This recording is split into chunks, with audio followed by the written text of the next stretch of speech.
The Midnight Hauntings.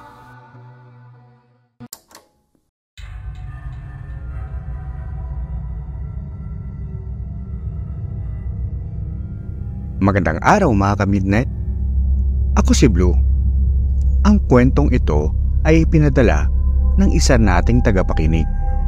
At ito ay tungkol sa isang lalaki na nakapunta sa isang misteryosong peryahan isang gabi, kung saan nakaranas sila ng nakakahilakbot na mga pangyayari. Marami na sa atin ang nakakita ng mga perya na biglang sumusulpot sa lugar malapit sa atin. Bata pa lang ako ay nagtataka na ako kung saan-saan na lang magkakaroon ng perya, lalo na pag malapit ang mga piyesta. Kaya naman, laking pagtataka ko nang biglang may isang sumulpot malapit sa amin. Pakitago ako sa pangalang Renz. Nangyari itong kwento ko noong ako ay nagbakasyon ilang buwan matapos ang piyesta sa amin. Katatapos lang ng pasukan at umuwi ako noon sa aming probinsya para magpahinga bago ang pagpasok sa eskwelahan. Isang gabi ay napagpasyahan kong maglakad-lakad mag-isa dahil matagal akong hindi nakabalik galing bakasyon. Nais kong libutin ang aming baryo at napansin kong may isang bagong bukas na perya sa isang liblib na parte ng baryo. Napansin kong mahaba ang pila ng tao dito. Nagtaka ako dahil nakasuot ang mga tao dito ng makukulay na maskara na tila may selebrasyong nagaganap. Nakakapagtaka ito dahil katatapos pa lang ng piyesta sa amin. Nagpasya akong pumasok sa loob at libutin ang misteryosong lugar na ito. Habang naglalakad-lakad ay naisipan kong magtanong-tanong sa mga tao dito. Ngunit pansin kong tinititigan lang nila ako ng masama, kaya nakaramdam ako ng kakaiba at naisip na umalis na lang. Pabalik na ako nang bigla akong makaramdam ng mga kamay sa aking mukha. Napasigaw ako dahil may mga kamay na nagtakip sa aking mukha at kinabahan ako dahil baka ako ay dakpin. Bumulong ang pamilyar na boses na nagtanong kung anong ginagawa ko sa lugar na ito. Hindi ako makasagot dahil sa takot nang biglang tumawa ito. Paglingon ko ay ang kababata kong si Joshua ang bumungad sa akin.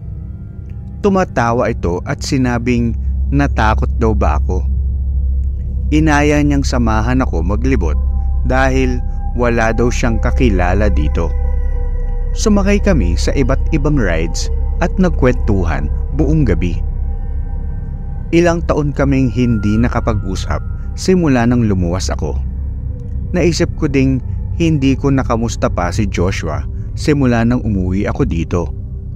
Hindi ko na napansin ang mga titig sa amin ng mga taong nakamaskara buong gabi dahil sa sarap ng usapan namin ni Joshua.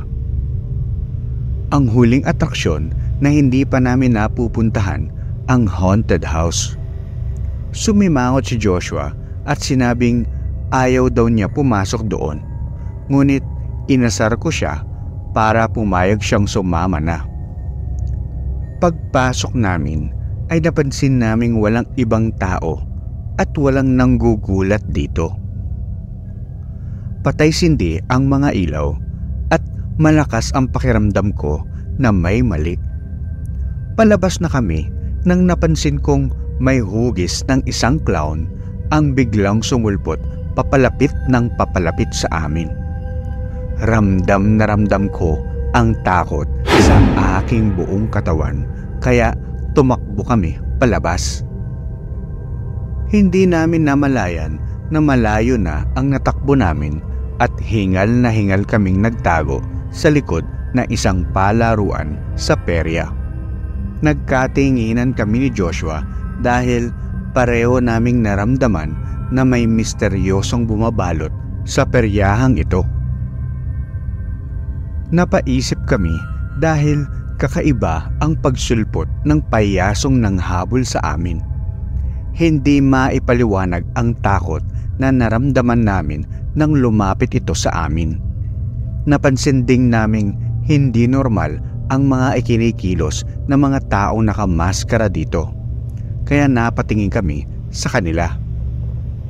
Napagtanto rin namin na hindi nagsasalita ang mga tao dito, kahit sila pa ay nakasakay sa mga nakakatakot na rides, ay wala silang mga reaksyon.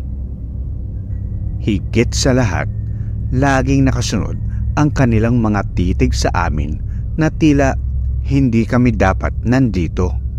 Natigil ang aming paglalakad nang makita ang payaso. Malaki at nakakatakot ang itsura ng clown na ito. Duguan siya at may hawak na patalim. Napatakbo ulit kami palayo sa kanya at lumusot sa pasikot-sikot na perya. Hindi namin namalayan na halos naubos na ang mga tao sa napuntahan namin. Tumindig ang balahibo namin sa aming nakita. Sa likod ng haunted house ay puno ng mga bangkay at dugo ang katawan ng mga tao. Napansin din namin na ang suot ng mga ito ay katulad ng damit ng mga nakakasalubong namin. Nanginginig ako sa takot nang mapansing gumalaw ang mga bangkay. Kumaripas kami sa takot. Habang tumatakbo ay litong-lito ako at di maintindihan ang mga nangyayari. Nagtataka ako kung bakit kami hinahabol ng payaso at bakit kakaiba ang mga kinikilos ng mga tao dito. At higit sa lahat ay paanong may mga patay na gumagalaw pa. Pagtingin namin sa paligid ay nagulat kami. Ang kaninang makulay at mailaw na peryahan ay naging abandonado na at sira-sira. Tanging liwanag lang ng buwan ang nagpapailaw sa lugar na ito. Lalong naging nakakalito ang mga daanan at hirap nang tanawin ang daan palabas dahil puro talahib na ito. Habang tumatakbo kami palabas ay paiyak na ako sa takot. Nagkaroon ako ng pag-asa nang matanaw na ang gate. Sinabihan ko si Joshua na malapit na kami makalaya nang bigla itong tumigil sa pagtakbo at nagpaliwanag sa akin nang hindi ko inaasahan. Ipinaliwanag niya na hindi daw dapat ako pumunta dito dahil hindi ko pa daw oras. Itong lugar daw na ito ay daanan ng mga kaluluwang ligaw tulad niya. Nalito ako sa kanyang sinabi nang mapansin kong naglaho siya dahan-dahan. Nagpaalam siya sa akin at nagpasalamat sa aming huling pagsasama. Hindi ko na maalala paano ako nakauwi noong gabing iyon. Ang naalala ko lang ay sinalubong ako ng aking pamilya para ibalitang namatay si Joshua nung mga panahong umalis ako. Hindi ko na nasabi sa kanila ang naging karanasan ko at naalam ko na namatay na si Joshua. Ngayon ay mayroon na akong kaunting idea sa nangyari sa akin noong gabing iyon. Naisip kong ang peryahan na iyon ay daanan ng mga ligaw na kaluluwa at ang mga kaluluwang iyon ay ang mga taong nakamaskara. At kaya sila nakatingin sa akin ay dahil alam nilang buhay pa ako. At ang payasong humahabol sa akin ay sinisiguradong makuha din ang aking kaluluwa. Sadyang ako ay napadpad lamang sa maling lugar noong gabing iyon. Ngunit nagpapasalamat pa din ako na nangyari sa akin ang mga kababalaghan na iyon.